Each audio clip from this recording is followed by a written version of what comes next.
I hope you're all enjoying this amazing conference. It's always a highlight every year. My name is Wendy Hulbert, and I'm the President and CEO of LifeSciences BC, and I'm thrilled to be here. And I'm actually going to let my panelists introduce themselves. So I'm going to turn first to you, Michel. Can you say a few words about yourself? And you should have a mic somewhere. Oh, yeah. I do. Checking. Can you hear? Can you hear me now? Not quite? Here we go. So, Michel Rodgrigue, I have the privilege of being the CEO of the Mental Health Commission of Canada. We are a non-profit organization that runs arm's length from Health Canada. We work with provinces and territories, with practitioners to really improve access to mental health services. Glad to be here today. Okay. Make sure, mine's working. I want to say, Mental Health Commission of Canada does some incredible work, so I'm honored to be here with the two of you. Diane McIntosh, I'm a psychiatrist. I was a pharmacist before medical school, so go pharmacist. And right now I'm working on an innovative technology that is called Reboot. Hi, I'm Chenny. I'm the co-founder and CEO of Gotcare. We are a network of 30,000 community healthcare workers across the country, and we collaborate with primary care, hospital discharge teams, as well as community care providers to really address low acuity needs right in the home setting. Hi, and I'm Dr. Matthew Chow. I'm a psychiatrist and Chief Mental Health Officer at TELUS Health. TELUS Health is Canada's largest digital health company and one of the world's largest providers of mental health and well-being services, with about something like 100,000 clinicians covering more than 60 million people worldwide. Okay, thank you. Thank you all for joining us. As you can see, we have an amazing panel here who have a deep breadth of experience on this topic. I think you can't go a day without talking about mental health right now, whether it's in the news, amongst coworkers, employers, individual family members, and it's a big, gigantic topic that we have 57 minutes to talk about. So obviously we're going to be scratching the surface, and so what we wanted to start with was just what is the scope of the issue and how did we get here? And I want to start with you, Michel. Thank you for that. So how are we doing? Here? Yeah. Okay. How are we doing as a country, as provinces, and as communities? So let's start with some of the more serious mental health problems and illnesses.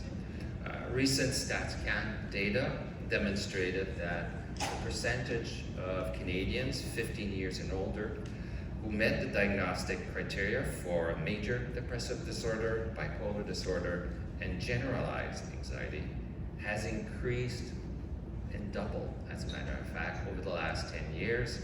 That was from 2012 to 2022. And with COVID, it only has amplified the situation.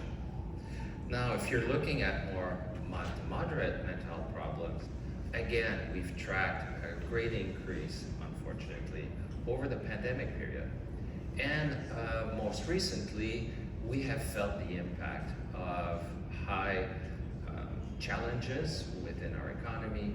So people are really struggling to house themselves properly, struggling to meet ends. And that has translated into serious mental health problems. Unfortunately, 1 in 3 are able to access services.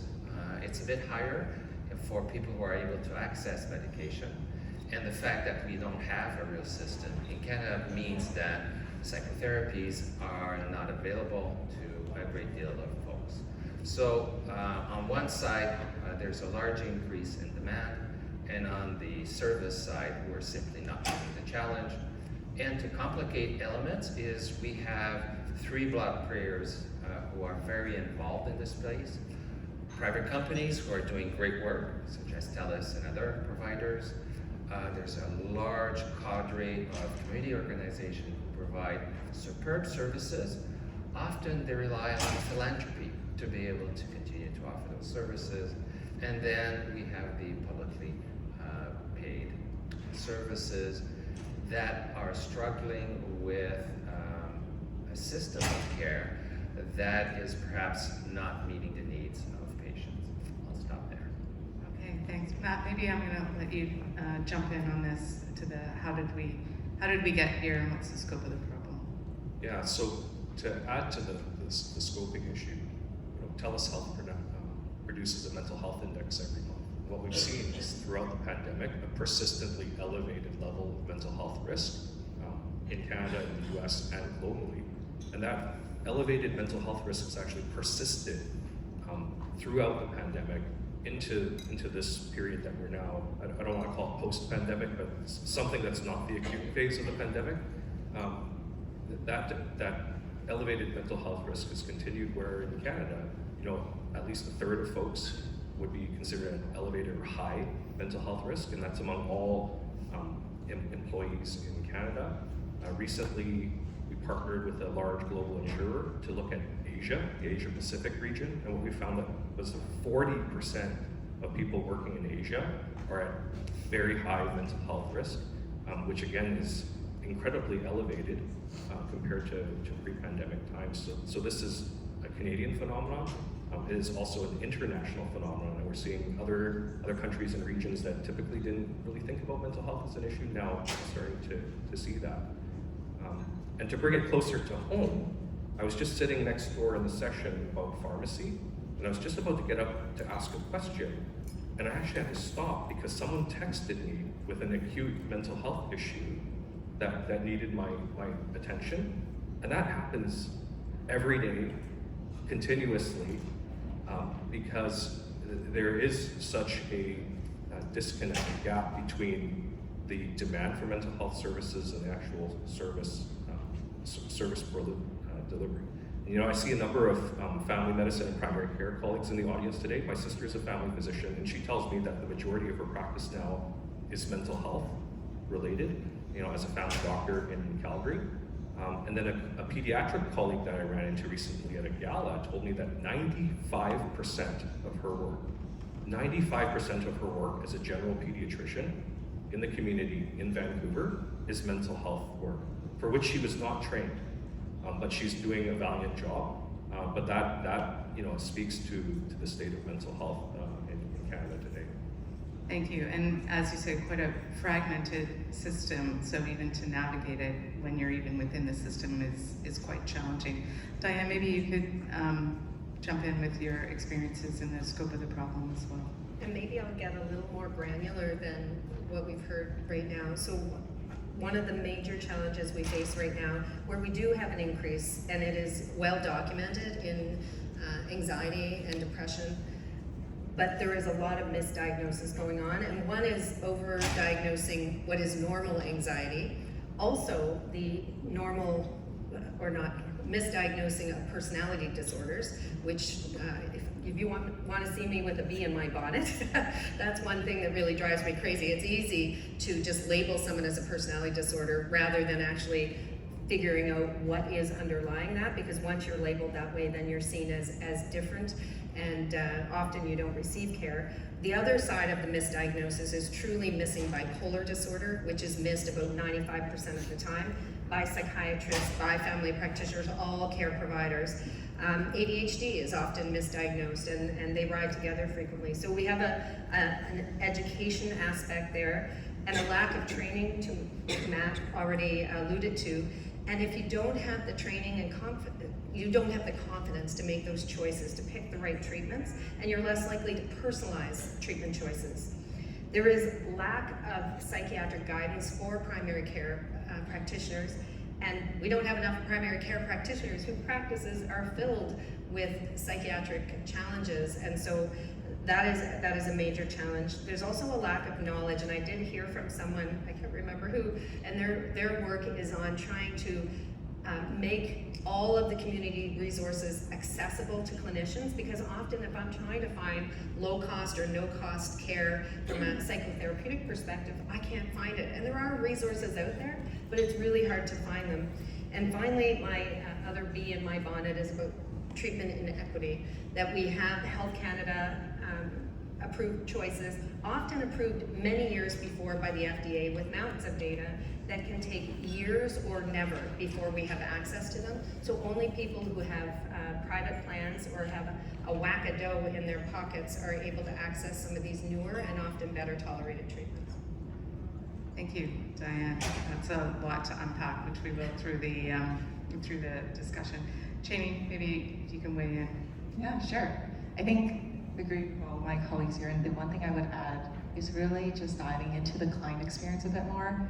And the best way I can do this is just through a story. So before COVID, I would say about 70% of the clients we saw had an underlying mental health challenge that they were dealing with. Now it's 100%. 100% across the country. And we hear day-to-day challenges around their almost this learned helplessness. And I have one person in mind, his initials are RO, who in 6 months, missed all of his specialist appointments. He missed all of them. He just thought, what's the point? And I feel this increasing sentiment across clients across the country that is really, really concerning, because the moment that people lose this agency and this sense of their ability to advocate for themselves, how are they going to navigate the system, right? Like, that is really the thing we have to really protect. And with this person I'm thinking of, I remember when we took him on into our program, we have on our intake form, one of the questions we ask is, how many hours a day do you spend with other people? And he put 0. And when our nurse talked to him a bit more about what that meant, he said, her name's Laura, he said, Laura, I'm so lonely, it hurts in every part of my body. And that just really, really resonated with us in terms of we just truly lack the ability to even see clients for that pain that they're feeling. Thank you. Diane. I just want to add, because as a psychiatrist, it seems like I'm always about drugs, and I'm not. That's right? Psychotherapy has an impact on gene product. We know there are many therapies, exercise, Mediterranean diet, but one of the things we don't think about enough is the power of connectedness, the social connection that people make, having really a massive impact on individuals, and that social isolation that worsened during the pandemic, which I think is a big reason why for young people at a time when they are naturally a little more socially anxious, which is why they drink when they go out to get a little bit lubricated, right? And they were so isolated for so long that I think really our young people are finding it very challenging. So I'm glad you brought that part up. Clubhouses have a lot of data. They're inexpensive to run. For severe mental illness, creating a clubhouse environment, it doesn't have to be that there are physicians or nurses there running the whole thing. We need to have a wraparound kind of care that involves all kinds of different providers. And I think, with that, with the young people with social isolation, I know in my personal experience, what also happened is there was a lot of self-diagnosis, a very significant diagnosis when you were talking about personality disorders and things. So you have people coming in and believe that they actually know what their condition is when, as I've said to my own kids, well, last I checked, some people went to school for 10 years to come up with that analysis and diagnosis. And it's super challenging because they really believe it and latch onto those labels. Michel, you want to say something? So perhaps two things, actually. True that disrupting traditional support networks, isolated, had a huge impact during the pandemic. And in many ways, unfortunately, some people are still very much isolating today. But we need to remember that it has affected people differently. Young women particularly were the most effective, particularly between the age of 15 to 25. So youth, we need to pay particular attention to. Women with young children at home who often had to also bear the responsibility of elder care have really been overly affected by the pandemic. And we've seen, unfortunately, increased usage of cannabis and alcohol within that group. So I think we really need to also be mindful that it has affected people differently. And certainly people with severe mental health problems felt the isolation, felt the disconnect more pronounced and it has affected them severely. We at the Mental Health Commission of Canada are quite in an amazing situation where we rely on that lived expertise to inform our work, and it was pretty brutal hearing from them in terms of their experience with that period. Matt, did you want to add to that? So my subspecialty training is in child and youth psychiatry. So I've been seeing teens and families my entire career. What you just said, resonates so strongly with me. What we've certainly learned throughout the pandemic and in this current period is that there is a mismatch between the way, not just the volume and the amount and the accessibility, but the method, the way in which we deliver service to people that have mental health and well-being challenges and what they actually want. And to illustrate this point, there was a young woman I recently met who, this was their experience of getting mental health help. They were experiencing, quite what I would say is clinical depression. 2 months to get a visit with their primary care clinician. So they waited 2 months for that. Then to get a referral to a psychiatrist, 1.5 years wait. This is Canada in 2023. And of course that makes absolutely no sense. But I don't want to just be a downer about that. Here's an alternate, story, which is also a true story. Similar person needs mental health help. They work at a big company in Canada. They're able to access support immediately through text messaging, through their benefits program. Start working with a coach, the text-based coach. When they need in-person counseling, they're able to actually come down to an office and have in-person counseling because that was their preference. Was this is a younger person, but you cannot always assume that a young person wants everything digital. Sometimes they want in-person as well. They're able to come in for in-person counseling, and then they were also able to access navigation support, care navigation support, because our system is very convoluted, navigation support to help them get to the services that they need. Now, that navigation doesn't magically make the waits disappear. There's still a lot of waiting to be done, but at least there's somebody that's on that journey with them, rather than just, here's a letter from an office that says your appointment's a year and a half from now, and you have no idea what's going to happen between now and a year and a half from now. And thank you for bringing that up, because I think we've framed the problem, and my guess is if I asked every single person in this room, they probably have a personal experience, either their own or a family member right now that has been going through this, whether it's a youth, somebody, our age, assuming we're all somewhat in the same age bracket, and or senior members. So I think we've framed the problem and sort of how we got here, which essentially was already an issue before, probably not talked about enough, and COVID brought it to the surface. So what has been the silver lining of where we are? Because there is a lot of focus on mental health today, and Diane, maybe you want to kick that off. I started because of a change in my practice to see my patients virtually years before the pandemic, and I was terrified. To be honest, I thought people wouldn't like it, I wasn't sure, but I knew that I had to do things differently, and I was shocked at how much they loved seeing me virtually because they didn't have to pay for childcare, they didn't have to leave work. I saw people in Starbucks, literally saw someone in a Starbucks bathroom. I have seen policemen in squad cars, wherever you need to be seen. So to me, it democratized medicine. And we've obviously through the pandemic, we had to be able to see people virtually. So I think a silver lining is that we have pushed people to look at medicine differently, because even within the first few months of the pandemic, I was on an advisory board, and some of my colleagues were saying, well, you can't see a psychiatric patient the first time virtually. Well, what if they live somewhere where there is none? We have to change. And so I think our big job here is to support primary care practitioners where they are, to be able to support patients where they are, because Matt and I should never see a patient with depression as an early depression. This is not where we should be. Depression should be cared for by primary care practitioners who have the confidence to be able to take care of those patients. If they're running into challenges, hey, that's what we're here for, is those next steps and next steps. But we should not be seeing most of the people that we end up seeing. That's a failure in the system. Michel? Thank you for raising that, and for clearly outlining that issue, and that's something that is a bee in my bonnet. We need to provide the right level of care to the individuals in a timely fashion that's culturally appropriate. And what we mean by that is, if peer support is what I need, if e-mental health solution that really supports me is what I need, then that's what I should get.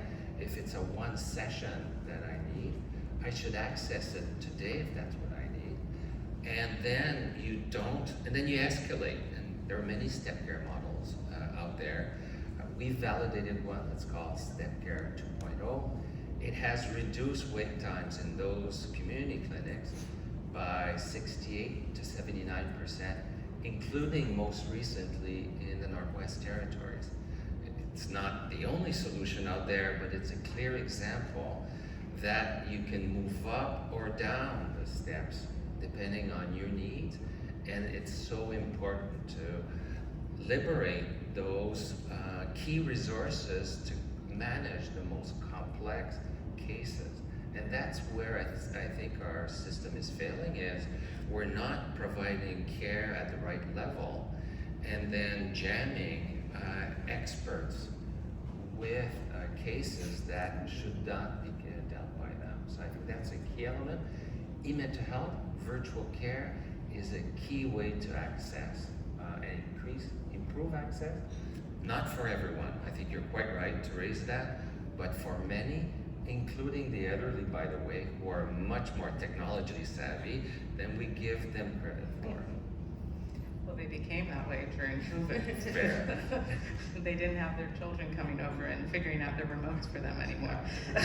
So, Chenny, maybe you want to talk a little bit about this, because your organization plays a unique role in how you interact with people that is a little bit outside of the healthcare system, correct? Yeah, for sure. So we're a social enterprise, by the way, and we purposely stay outside of the way of the traditional contracts, because we believe that that's part of the reason why we have this siloed communication, this inability to collaborate. So we're like, hey, we're just gonna go in our little bubble, do it, and then you can point to it and say, hey, look, we're doing it, let's do more of it. That's kind of why we exist. and so I'll give an example, actually, a project that we're delivering in collaboration with TELUS Health as well, with a hospital in Ontario, where we're actually seeing clients in their own homes, where we're providing, kind of like bringing back house calls in a more, I would say, economical way, where we're pairing them with virtual care, enabling their virtual care appointments, and also just ensuring that the person who they're interacting with on that day-to-day basis is an upskilled community care worker who has an ability to help them navigate their daily life around their mental health concerns. And that's really, I think, a huge gap that we see a lot of the times. It's like, okay, great, you see a specialist, you see your doctor, but what about the in-between? What about in between your appointments? What do you do then? And so that's where we've seen a lot of success. In particular, we, just the example I gave earlier around that client who missed his appointments, just after even being 3 weeks into the program, he had a 95% adherence to all of his appointments afterwards. Like, just really, I find that what a lot of people need is that reconnection piece that they've been really, really missing. And then the last thing I'll add as well is that there's this really important role for us to all think about in terms of how do we responsibly share information and timely information. Right now, it's really dependent largely on the client or their family caregiver to do all that information sharing, and that's just not always possible.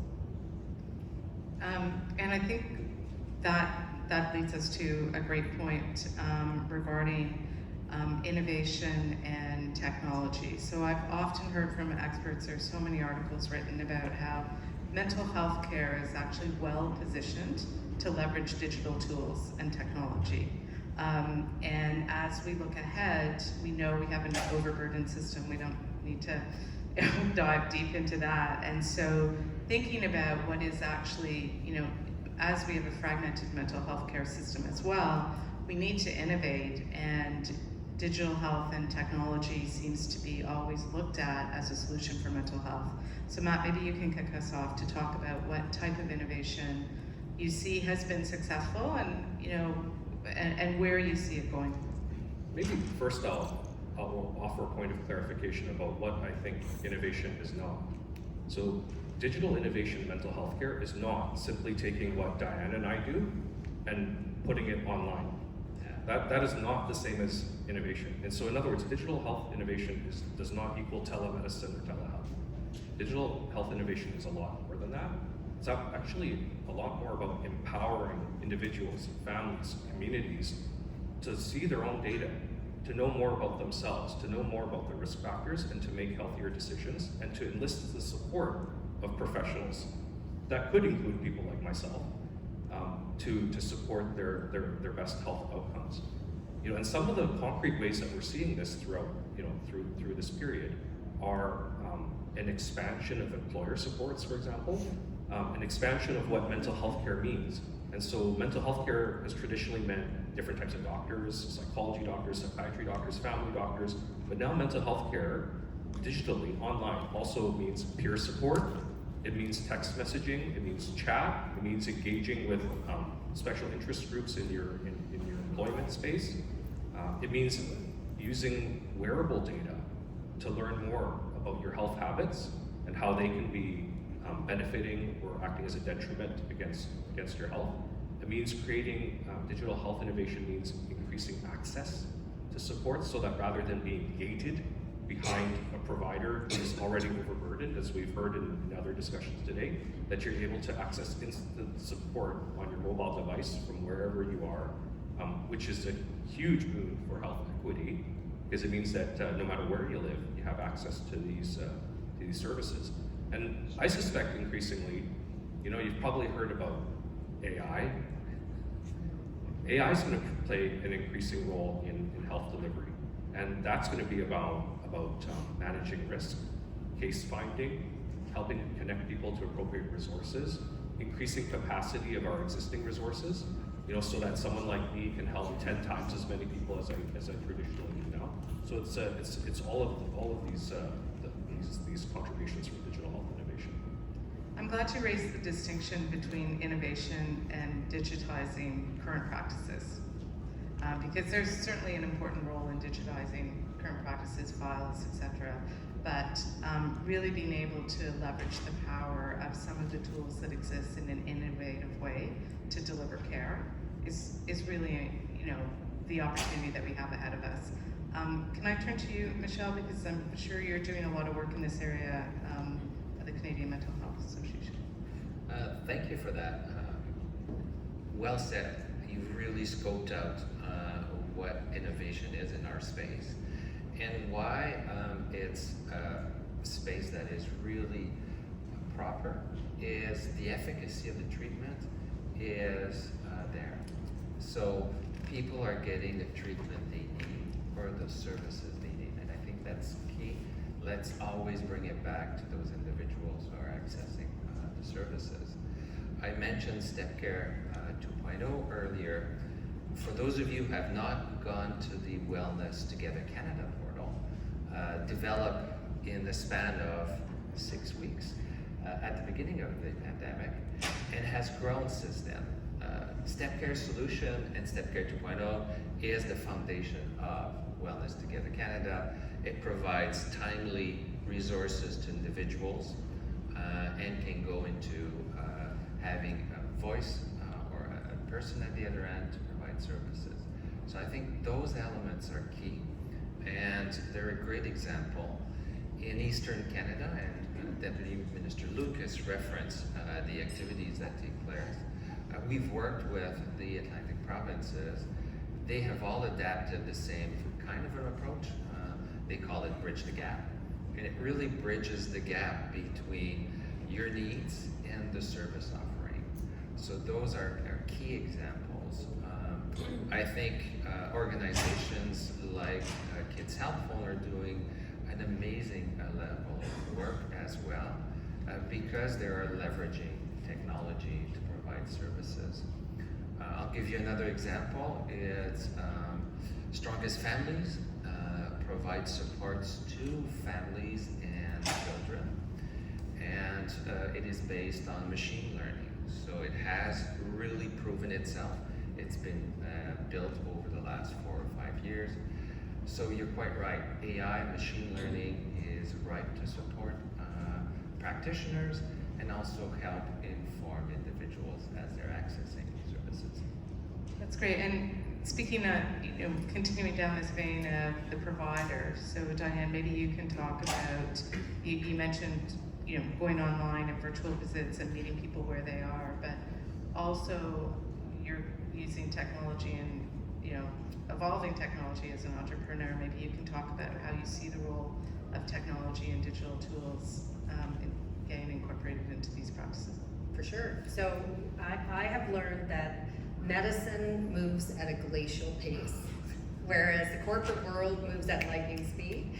And so that is why I sort of moved out of my medical world, because when I became a very burned out psychiatrist, I realized, how do I use what I have inside my brain, what Matt has inside his brain that comes quite naturally after doing it for 25 years, and help more people? Because in the run of a day, I can only see 8, 9 people, whereas I know I can help a whole lot more. And that was where this idea came from for Rapids, which is my innovative technology.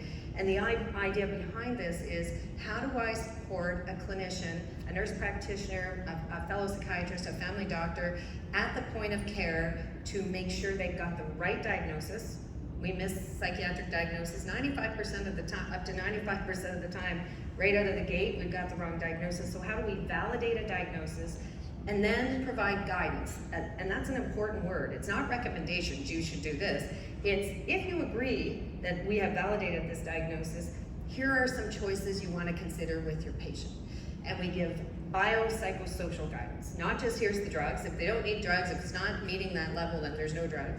Here's the psychotherapeutic interventions that have evidence to support them. Here are some alternative therapies that always work. Physical movement.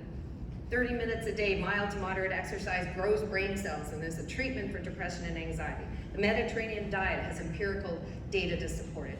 Maybe they're really sick and they need ECT. Maybe they need ketamine treatment. All of these treatments outlined in a very simple to use, almost like a recipe card that someone can follow, biopsychosocial guidance with all of the, why would you pick one drug over another? So we personalize it to that individual. It's a female, she's already struggling with her weight. I don't want to give her a drug that causes significant weight gain. I have a young man who says, if you give me a drug that's gonna mess with my sexual functioning, I ain't taking it. Well, let me tell you, that's at the bottom of the list. And the ones that are least likely to impact his sexual function would be at the top of the list. So we're trying to personalize all of the treatment guidance, but it always goes back to the clinician to have the conversation with the patient and come up with what works best for that individual, because every brain is unique. So that's the technology that I'm working on. Chenny. Yeah, I'm so glad you brought up personalization, because it is a huge part of what allows for adherence that we see on our side. And so, for example, on our side, we work with family physicians as well as our nursing team and the patient and family directly to co-create what their care plan is. And often when they get to that part of our process, they're like, what? I gotta have to say. It's crazy. Even just that experience alone, where they they feel like they're actually truly participating. You're talking about the patient being shocked that they have something to say. Yeah, they're they're like, oh wow, they're asking me.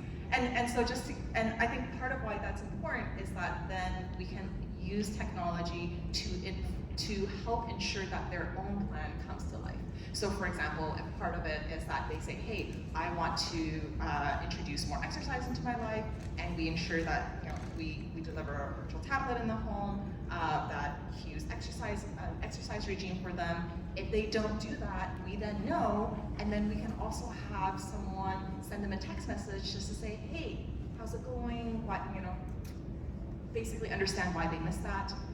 And really just putting that person in the driver's seat just really allows them to take so much more control over their own healthcare, because then they have a concern over a medication. They're much more brave and courageous to even bring up their concern as well. There's just so many spillover benefits of that.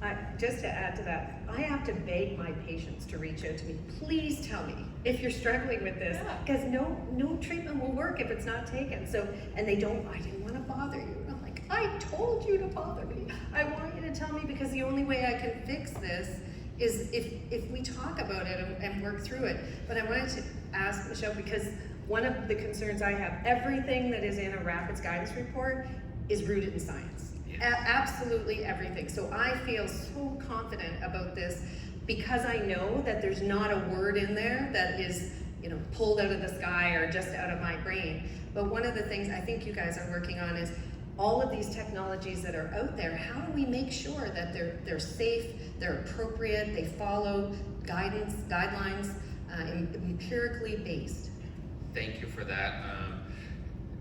What we've designed is we've worked with experts for the last 3 years to develop a series of criteria to evaluate apps. And apps is one tool in the mental health toolkit. And we're now at a point where we're able to roll out this through a partnership with ORCA, which is the Organization for Review of Care and Health Act. At the Mental Health Commission of Canada, we don't try to reinvent the wheel all the time. We learn from others, in this case from the UK. They've applied this in 12 or 13 other jurisdictions.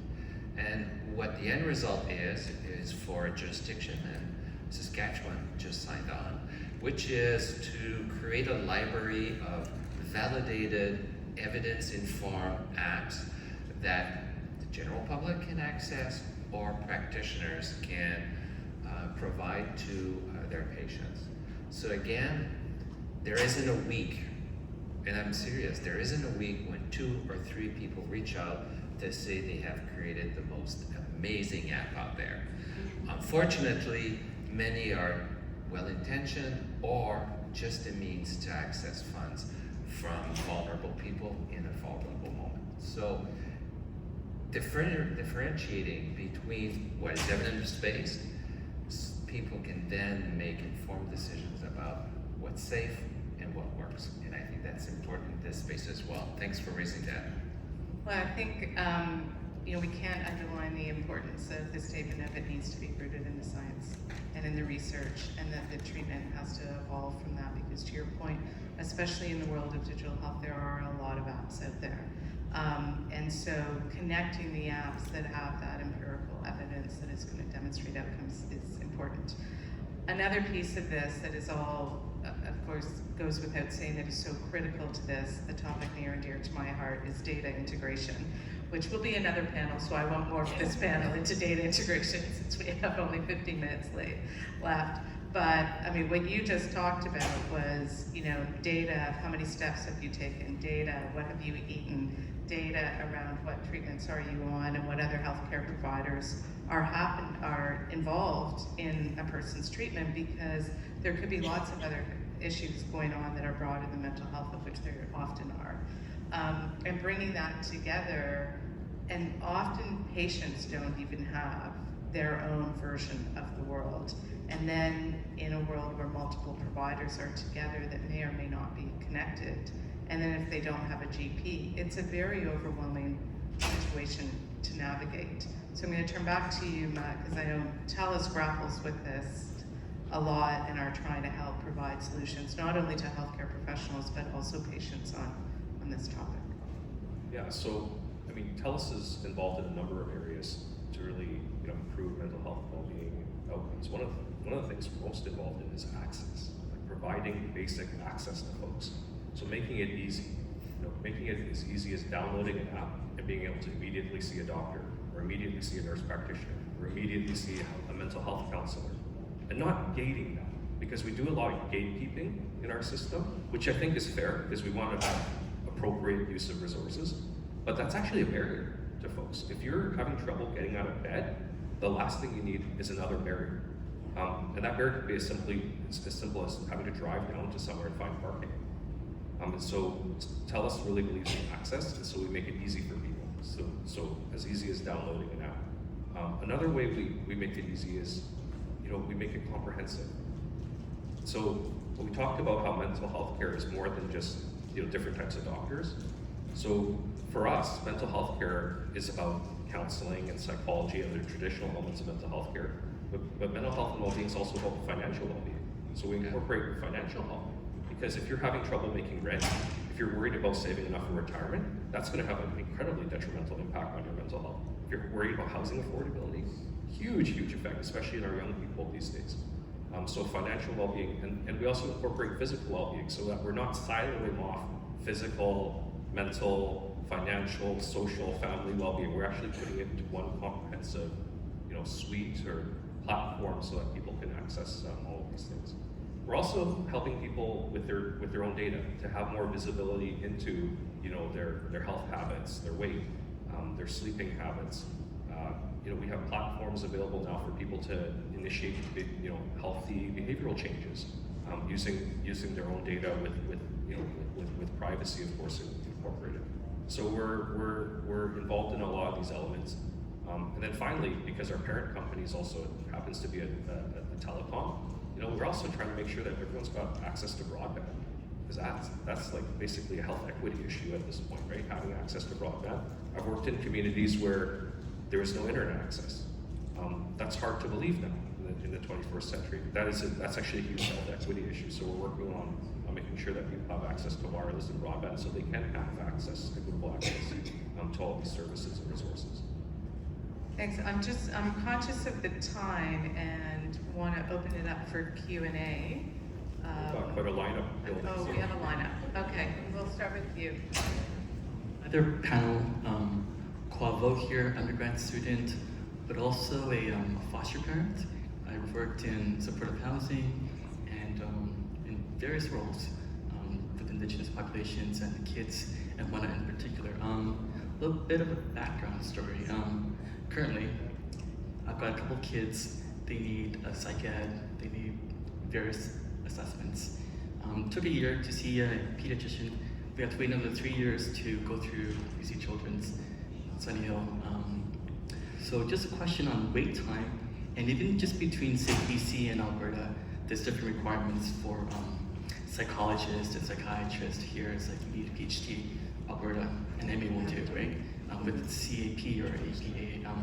So question for TELUS and whatnot too, given the wait time, the cost, it's what, $4 grand a pop for a psych ed test? Will you, Mr. Dr. Chow, take on some of these vulnerable populations and kids instead of, say, branching out to Asia? I mean, we can't even fix the war at home. I don't know if I would even go outside of BC, but again, a question for that, or even a question for Michel too, right? You're the head of the MHCC.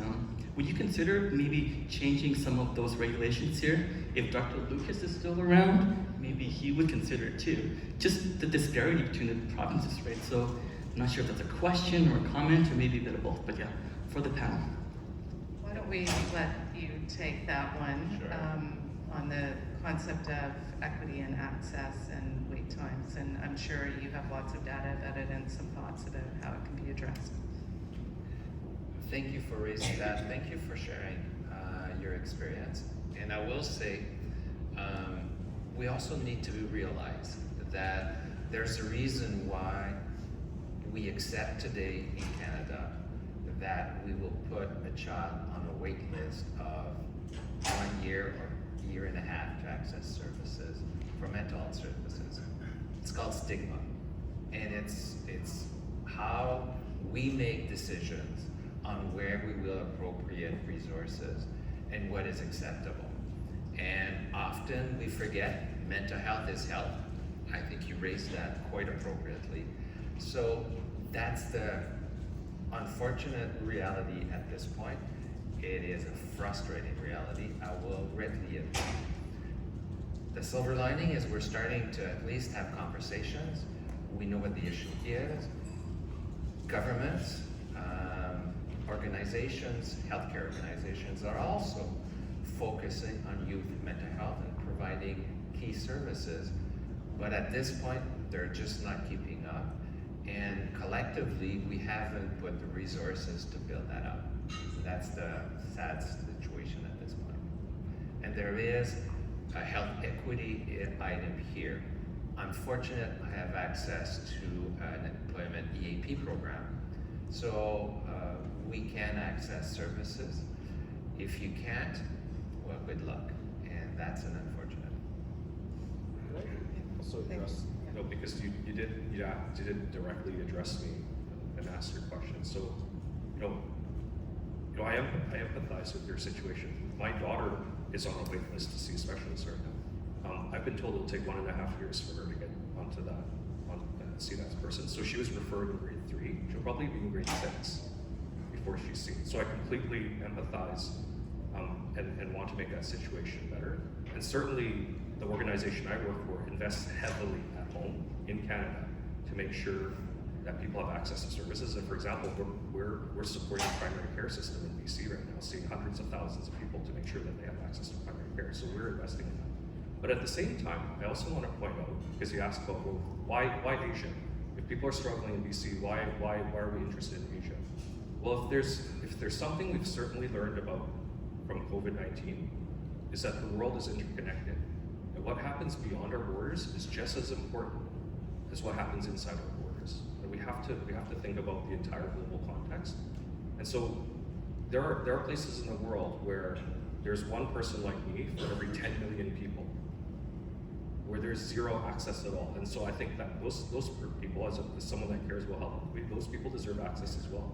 And also, what we learn in Asia and Africa and the Middle East and in Europe and the United States and elsewhere in the world comes back here at home as well. There are innovations, there are different ways of caring for people and leveraging resources that are happening in other parts of the world that we can learn from, that we can take advantage of here in Canada.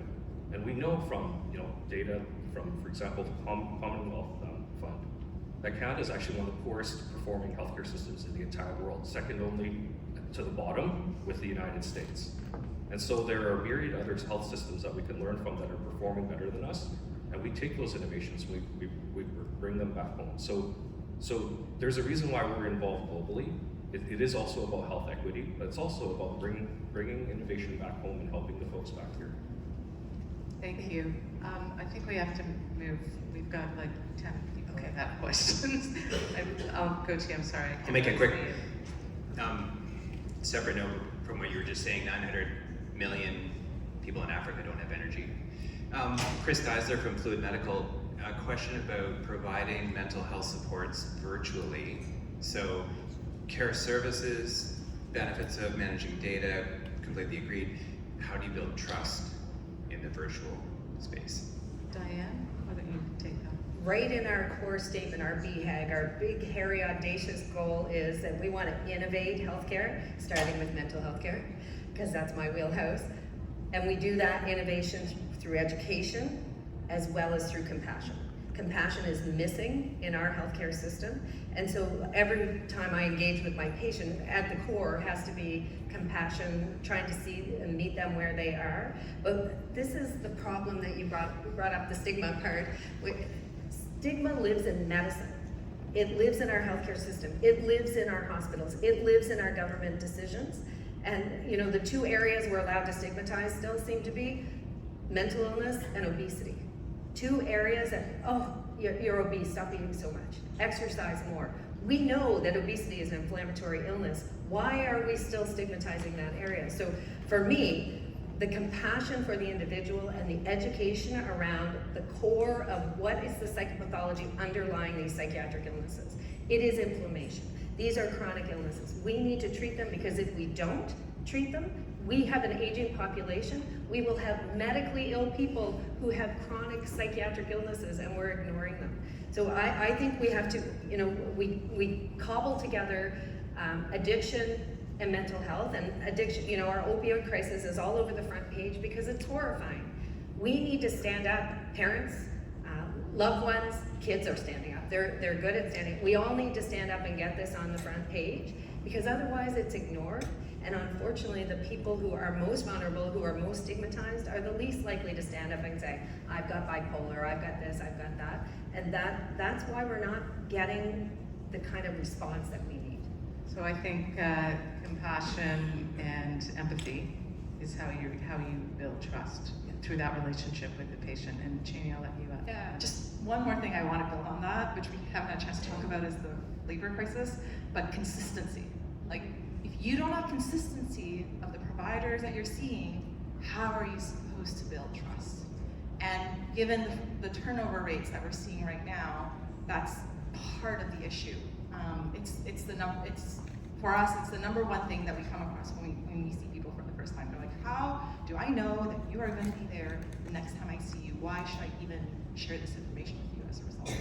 And so I think that a huge part of what we all need to focus on is, how do we keep folks in these fields? How do we, I like to say, you don't have to go further than TikTok to see healthcare workers leaving in droves. And this is where I think we can really use technology and AI to reduce the burden of being a healthcare worker, especially when it comes to administrative and documentation type tasks, so that we can focus more of our time directly on interactions, and we can also use technology to ensure that the worker that they just saw is also going to be the same healthcare worker that they see the next time. Which takes us back to the importance of digital tools and innovative ways of delivering it. I think, Greg, how much time do we have? I think we have a couple of minutes, 5 minutes? Okay, we have time for one more question. I'm gonna go back to the microphone, and I apologize to others that you're not gonna have the opportunity to ask your question, but I know my fellow panelists will be around, so please connect with them. Your question, please. Yes, hello. Himanshu Dev here, student with Simon Fraser University.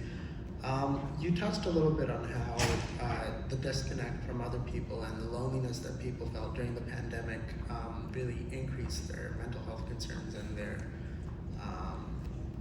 just that. And so I was wondering, with the way that virtual health is going, people are going to be spending more and more time online, even for their health needs.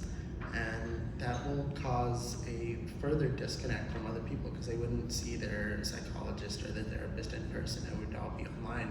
So it's kind of a positive and a negative effect with virtual health, and I'm wondering how we plan on navigating that situation.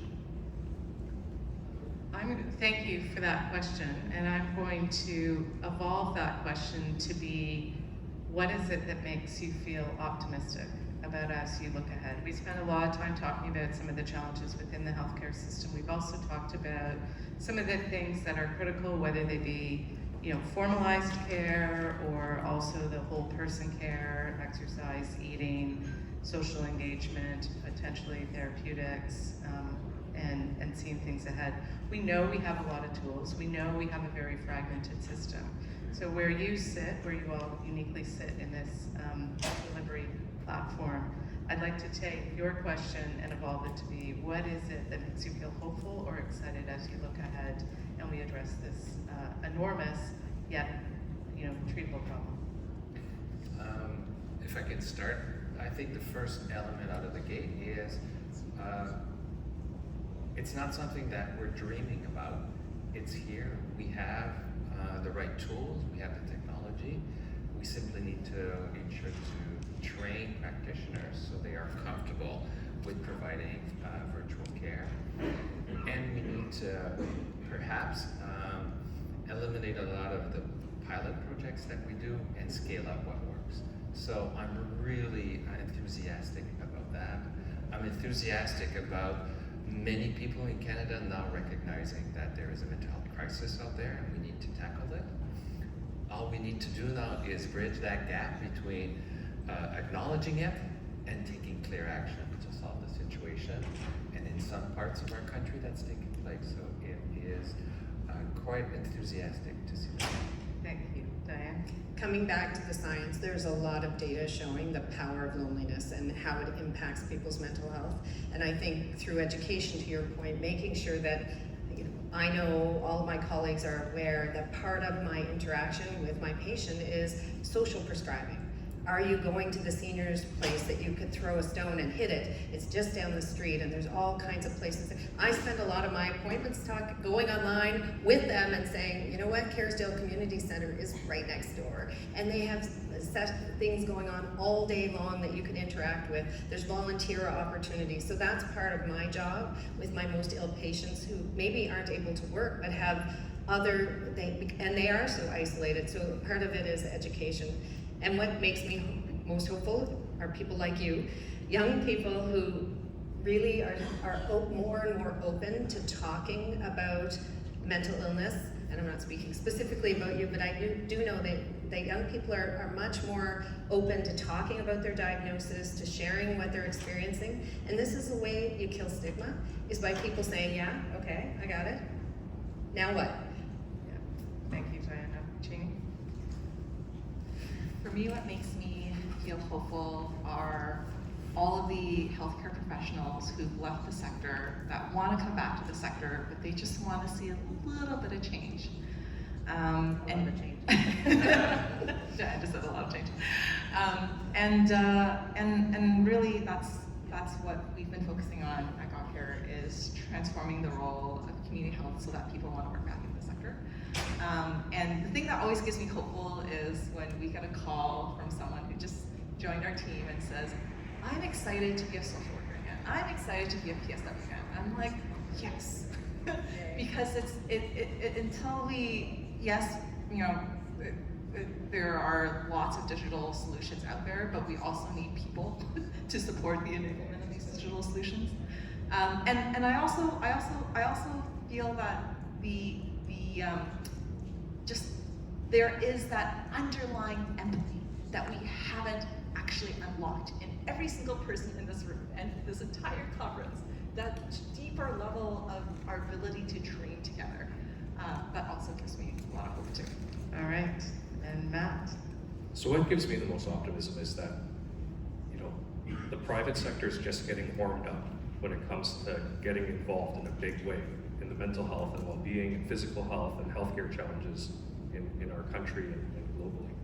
You know, I've worked in the public sector for a long time, and I have to admit, I developed a bit of a scarcity mindset when I worked there, because it always seemed like we didn't have enough resources, didn't have enough money. We're always just triaging people, putting in band-aid solutions, and that's really hard. And joining the private sector, what I've realized is that there is a massive amount of investment, capital, talent, social entrepreneurs like yourself, really talented individuals that are just raring to go to help and contribute to the solutions to these problems, if only we'd be willing to let them do that. So I have a message actually to folks, especially the public sector out there, is let's partner. Let's work together to solve these challenges, because together we have enough resources, people, talent, know-how, ideas, and vision to give people the type of mental health and well-being care that they deserve. Thank you. Well, I wasn't going to ask myself the question. I'm going to answer it anyway. What makes me hopeful is that we're actually having these conversations. And yes, there's stigma, but we're breaking the stigma. And we are empowering people, but we have to recognize that some of the people we're talking about are not in the best position to empower themselves.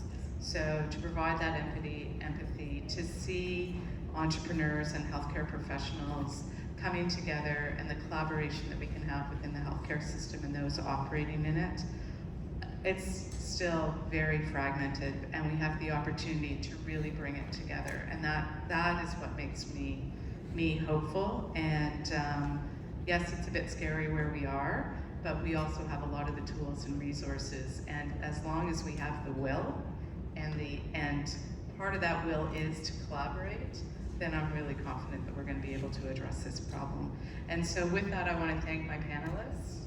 Everybody, round of applause.